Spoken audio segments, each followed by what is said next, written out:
Малко ми се оказа по-голям диференциал глас за пробване. Айде, не е по-голям от мене. Какво правиш, мама? Кажи. Кажи едно стихотворение. Зеле. Я кажи Зешко Пешко. Клип ли сме? Зешко Бешко. Зешко Бешко. Ей, нам ти света. Зешко погледната земя. Ти прави казва. Толчето, седни горе на толчето. Качи си бабица. Това не знае. Дай. Браво. И как точно? Браво. Кажи.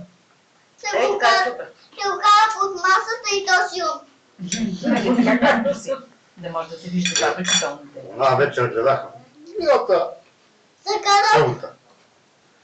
Гледах Реал Мадрид Барселона Ами петничката. от 11 беше мач.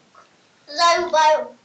Ми добре. Ето погледната земя. Поставяме киличите на прозор. Ето подлите да стисти. Карах го много бързо, бабо. Разбрахме, да е по-бавно си. Аз знаем. Бабо го Два на Ама нула баба за го Барселона Да. в Мадрид. Ой, аз го чухме, не разбрах. Ето погледната земя.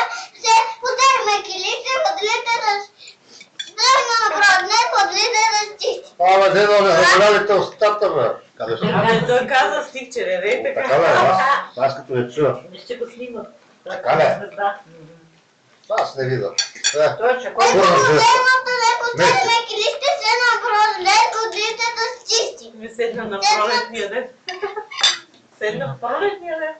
Аз така го карам. Дали имаме за Бабо, нова година? чули сега. Имаме едно, дето го повтаря цяла вечер за смето. Браво! Чули го. По-бавно. Ама, по-бързо.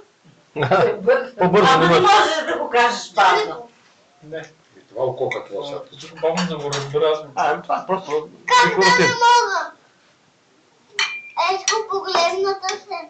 Постели мекелици, се направлен, водите да стига. Това не е Леле!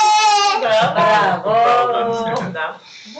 Ти. Ето погледната леко